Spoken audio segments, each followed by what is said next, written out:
This is a natural colored iPhone 15 Pro Max. I have to say, the titanium alloy middle frame is very hard and it's very wear resistant. I originally thought it was just a simple screen replacement, but I was wrong. Let's plug in the charger and check. We find there's a charging sound, but the screen shows green horizontal lines, and consistent with the fan's description. The lower left corner has a patch of liquid leakage. Let's zoom in. This makes it very clear to see. So, for this kind of confirmed screen LCD damage, it can only be replaced. After careful observation, the middle frame indeed has signs of being dropped, but compared to this year's iPhone 17, it's already durable enough. Because this year's iPhone 17 uses an aluminum alloy frame for lightness, so its hardness is not as good as the iPhone 16 and iPhone 15 series. Let me ask the question, what phone do you have? And how much storage? When we heated the screen to remove it, we found the back cover open before the screen, and there's already moisture fog here by the rear camera. Was the back glass replaced? Did water get in again? After removing the back glass, we confirmed this back glass is the original one from the phone. No problem. It's also genuine. So why did the back glass open? Here's something to popularize. All waterproof adhesive ages during our use, or if a little water gets in, this waterproof adhesive loses its effectiveness, as you can see. This adhesive condition is definitely caused by water ingress. Fortunately, the fan didn't get much water inside, so the airtightness isn't permanent. Also, water damage isn't covered by the official warranty. After opening the screen, let's look at the phone. Confirmed it's an original, unmodified phone, and this is the first time it's been opened. Look carefully. Where did this mark on the screen come from?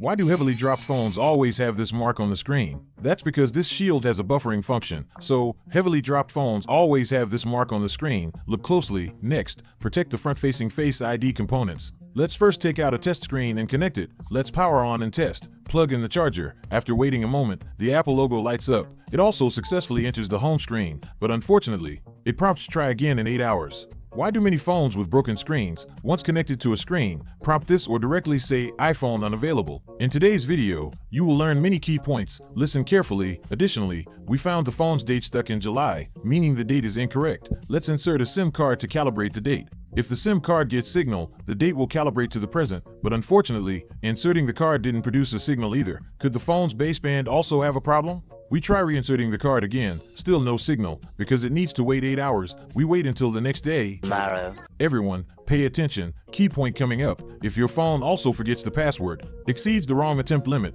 and prompts iPhone unavailable, when we install the system, here we choose retain user data. Why? Keep watching. Second key point. The second key point is when installing the system. Here it updates the baseband. 3 items. Updating the baseband didn't prompt an error. That means the baseband itself is good. Its working condition should also be good. So, how about that? Did you learn a lot today? After successfully installing the system, look carefully. Try again in 7 hours 59 minutes. That's right, after this operation, you get one more chance to enter the password, but after describing this to the fan insisted on reinstalling the system. He said there's no important data inside. So at this point, the fastest method is a fresh system installation. Okay, after the system installs successfully, the phone will go to the activation screen. We activate the phone step by step. So, if the phone can be activated, why is there still no signal in the upper left corner?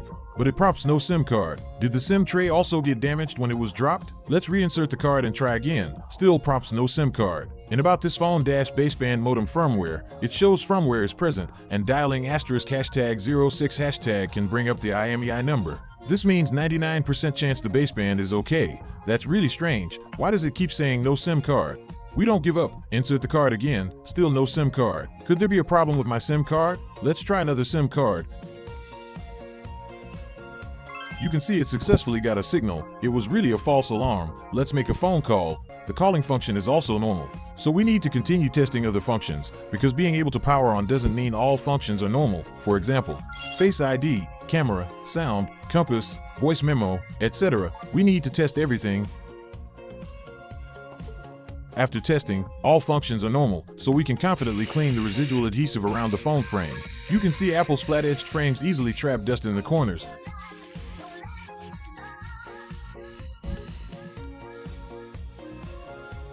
The bulk adhesive is cleaned up. Next comes detail. Using this small foam piece, we wipe everything clean.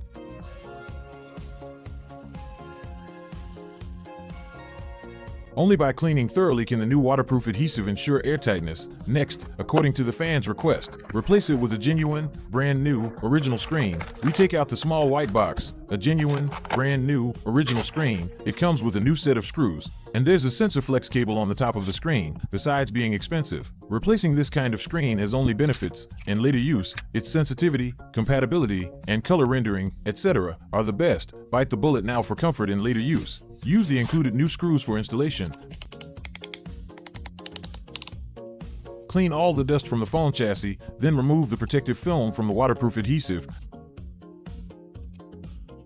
Remove the protective cover from the front-facing components. Clean any dust. Final step, close the screen. Because the back cover was lifted originally and we removed it, we need to fully reprocess the back cover as well. Clean all the adhesive from the back cover. So, if your screen is damaged, would you replace it with a genuine screen or just any third-party screen? After cleaning, let's take a look. Finally, we also need to clean all the adhesive around the back glass. Then apply new waterproof adhesive to the back glass. Then reconnect the only flex cable from the back glass. Then tighten the screw. After cleaning, remove the protective film from the waterproof adhesive. We put the back cover on. Note here, the rear camera must not have any dust, so we clean it for them. If the back cover isn't handled properly, it's very easy for dust and water to get. And later, next, we place the phone in the hot press machine to press the screen and back cover for sealing, then install the 2 bottom screws, then put the phone into the post-repair configuration diagnostic program. Enter the configuration diagnostic program, connect to Wi-Fi, click agree, then on the computer end, we directly create the order, configure this specific screen to this specific phone, and synchronize it to Apple servers. Okay, configuration complete, the phone will restart. Let's check again. There's no screen-related pop-up message, and the screen's true tone can be turned on and off normally. Now let's go to settings-general- about this phone to check. Here there's a parts and service history record. Click into it. It prompts display, genuine Apple part.